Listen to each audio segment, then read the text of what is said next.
दोस्तों, एक छोटा सा गांव में एक परिवार में कुछ आगे इस वीडियो के माध्यम से जानेंगे। आज सुबह से ही बदन में बहुत दर्द हो रहा था।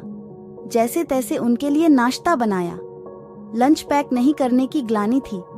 सो अलग, ये शुक्र है कि आज बच्चों की छुट्टी थी। घड़ी की तरफ देखा तो 9:30 बज रहे थे। सोचा एक चाय अपने लिए भी बना लूं और एक पेन किलर ले लूंगी। तभी दरवाजे की घंटी ने मेरा ध्यान आकर्षित किया। रसोई से ही आवाज लगाई कि आती हूँ। दरवाजा खोला तो एक गरीब बूढ़ी महिला मेरे दरवाजे पर थी। उसका मलिन चेहरा देखकर मुझे उस पर तरस आ गया और पूछा, अम्मा भूख लगी है? क्या मेरी बात सुनते ही उसके चेहरे पर खुशी और दुहक के भाव एक साथ दिखाई दे। मैंने कहा, अम्मा आ जाओ, अंदर बैठ जाओ, मैं देखती हूँ कि कुछ खाने को है या नहीं। वो हाथ से न नहीं का इशारा करके वहीं दरवाजे पर ही बैठ गई। मैं वापस रसोई में आई और सोचा कि अब क्या करूं। फ्रिज में देखा तो रात की थोड़ी सी सब्जी और धोधा सा गूंधा हुआ आटा रखा था। जल्दी से गैस पर तवा रखा और रोटी बनाने लगी। इतनी देर में तवा गरम हुआ। मैंने सब्जी को भी मिक्रोवेव में गरम करने रख दिया। अपनी तकलीफ को शायद मैं भूल गई थी। जल्दी जल्दी 4 मोटी मोटी रोटियां बनाई और सब्जी को थाली में डालकर दरवाजे पर ले गई। अम्मा दरवाजे की चौखट पर सर को टिकाए आंखें बंद किए हुए थी। मैंने उनको हिलाकर कहा, अम्मा लो ये खाना खा लो। उन्होंने आंखें खोली और मेरे हाथ में थाली देखकर उनके चेहरे पर एक बहुत ही दयनीय सी मुस्कान आई। मेरे आगे हाथ जोड़ ढकर धीरे से बोली, बिटिया ये रोटी मैं घर जाकर खा लूंगी। तुम अखबार में लपेट दो तो मेहरबानी होगी। सब्जी भी रोटी के साथ लपेट देना। मैंने आग्रह किया कि वो यहीं खा ले, पर वो बार बार यही मिन्नत करती रही कि वो यहाँ नहीं, अपने घर जाकर खाएंगी। मैंने उनके कहने के हिसाब से रोटियों को अखबार में लपेट दिया और सब्जी एक प्लास्टिक के डब्बे में डालकर उनको थमा दिया और वो मुझे दुआएं देते हुए मेरे सर पर हाथ रखकर वहां से चली गई। दिल को एक सुकून सा मिला कि चलो एक भलाई का काम कर दिया, और मैं अपने लिए चाय बनाने रसोई में चली गई। ऐसे ही कुछ दिन निकल गए। मैं बाजार के काम से घर से कुछ दूर गई थी। वापस लौटकर आते हुए आज सोचा कि रिक्शा नहीं करती, पैदल ही घर तक चली जाती हूँ। थोड़ी वॉक भी हो जाएगी और कुछ खरीदारी भी करनी हुई तो आसानी रहेगी।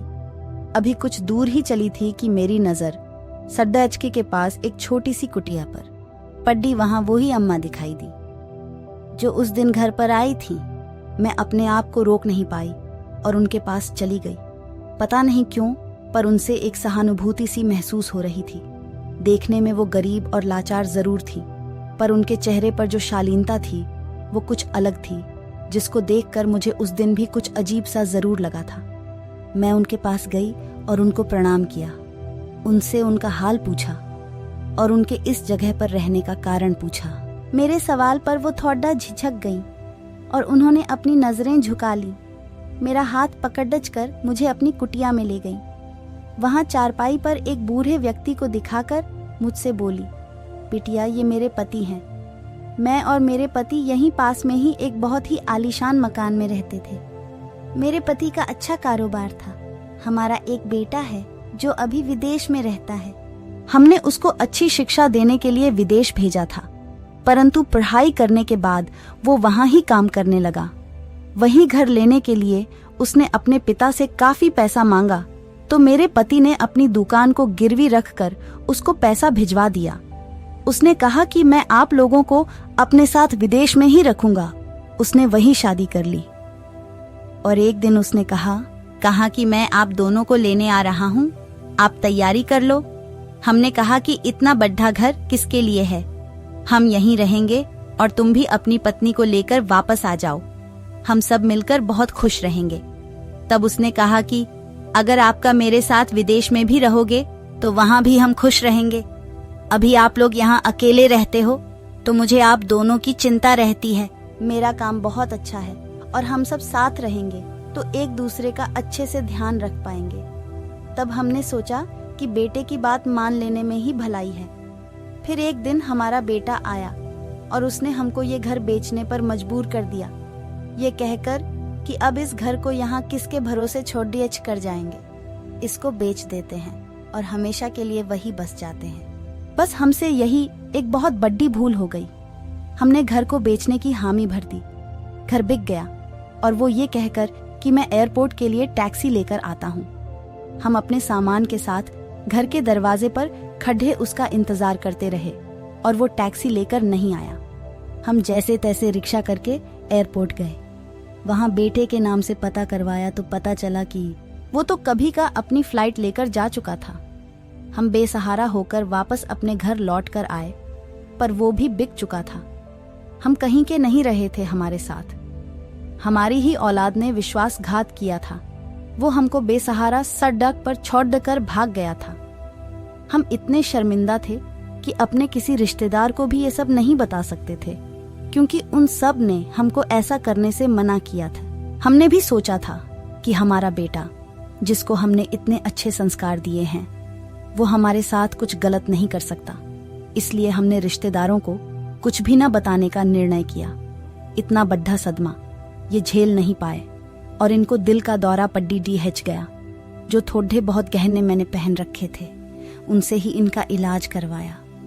अब हमारे पास कुछ नहीं बचा, इसलिए यहाँ ये छोटा सा छप्पर डालकर रहने का ठिकाना बनाया है। ये अब बिस्तर से अपने आप उठ भी नहीं पाते हैं, इसलिए मैं इनको छोड़ी एच कर कहीं काम करने भी नहीं जा सकती। उस दिन तुमने जो खाना मुझे दिया था वो आखिरी बार था जो हमने पेट भरकर खाया था। अब समझ नहीं आ रहा कि क्या करूं। मैं उस अम्मा की बातें सुन रही थी और मेरी आंखों के आगे वो मंजर घूम रहा था। जो भी उनके साथ हुआ था, मैं सन्न रह गई थी। समझ नहीं आ रहा था कि क्या करूं। मैं जल्दी से अपना पर्स टटोला और उसमें से कुछ रुपये निकालकर उनके हाथ में थमा दिए और ये बोलकर वहां से निकली कि माँ जी, मैं जल्दी ही आपसे दोबारा मिलूंगी। घर आकर बस यही सोचती रही कि कैसे उनकी मदद करूं। तभी मुझे मेरी एक सहेली संगीता का ध्यान आया, जो एक NGO चलाती है। मैंने अपना फोन उठाया और उसको फोन लगाया। उसके फोन उठाते ही मैंने पूरा वाकया उसको सुना दिया और जल्दी से मुझसे मिलने के लिए कहा। वो अगले ही दिन मेरे घर आ गई और हम दोनों सीधे उन अम्मा की कुटिया पर पहुंच गए। अम्मा मुझे दोबारा वहां देखकर आश्चर्यचकित हो गई और मेरे सर पर हाथ रखकर बोली कि बिटिया, ये कौन है? आज तुम्हारे साथ। मैंने उन्हें अपनी सहेली के बारे में बताया और दोनों का आपस में परिचय करवाया। मेरी सहेली ने उनसे दोनों के पहचान पत्र मांगे और अगले दिन आने का कहकर चली गई। अगले दिन वो अपने साथ एक मिनी ट्रक लेकर आई थी और उसने मुझे अम्मा की कुटिया पर ही फोन करके बुला लिया। हमने ड्राइवर की मदद से उनका सारा सामान उस ट्रक में लोड कर दिया। एक ऑटो रिक्शा से हम उन दोनों को लेकर वृद्धाश्रम के लिए निकल गए। वहां पहुंचकर हमने उनका सारा सामान अच्छे से व्यवस्थित करके एक कमरे में लगा दिया। वहां उनके रहने की अच्छी व्यवस्था थी। कमरा छोटा जरूर था पर साफ सुथरा था। 2 पलंग पास पास लगे थे, उन पर साफ चादरें बिछी थीं और साथ में एक स्टूल पर पानी का जग और 2 ग्लास रखे थे।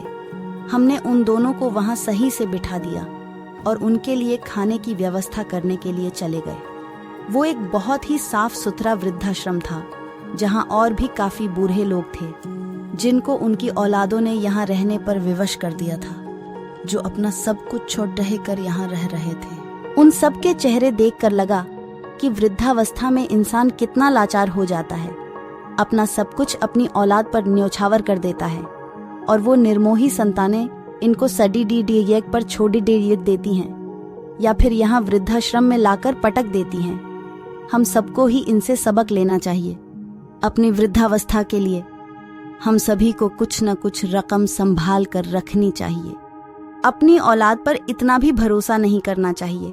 आज अगर उन अम्मा के पास अपने बुढ़ापे लिए कुछ बचत होती तो उनको यूं भीख मांगने पर मजबूर न होना पड़ता, और अगर बेटे पर आंख मूंद कर विश्वास न किया होता तो अपने घर में ठीक से रह रही होती। हमने आश्रम की रसोई से उनके लिए खाना का बंदोबस्त किया और जाकर उनके पास बैठ गए। उन दोनों की आंखों में आंसू थे और उनके हाथ बार बार हमको आशीर्वाद देने के लिए उठ रहे थे। संगीता ने मुझे बताया कि ये आश्रम उन लोगों की बदौलत ही चल रहा है जो कभी कभी डोनेशन कर देते हैं। बहुत से लोग तो चुपचाप यहाँ डोनेट करके चले जाते हैं। इसलिए हम सबको डोनेशन करनी चाहिए और इन जैसे लोगों की मदद करनी चाहिए। अब हमको इन अम्मा के लिए एक लंबी कानूनी लड़ाई लड़नी थी। उनको इंसाफ दिलाना था। हमने प्रण किया कि हम इनको इंसाफ दिलाकर रहेंगे और फिर मैं वापस अपने घर आ गई। आज दिल में एक सुकून था क्योंकि मैंने आज किसी की मदद की थी। आज लग रहा था कि मैं चैन से सो पाऊंगी। कल से एक लंबी लड़ाई जो लड़नी थी क्रेडिट ज्योति चौहान की कलम से। दोस्तों, जिंदगी बड़ी अजीब है। बच्चों के लिए माँ बाप क्या कुछ नहीं करते। आखिर में बच्चे अपने माँ बाप के साथ किस तरह से व्यवहार करते हैं, कितना अजीब लगता है। दोस्तों, अगर अपने माँ बाप से प्यार करते हैं तो इस वीडियो को आगे शेयर करना और हमारे चैनल को सब्सक्राइब जरूर कर लेना।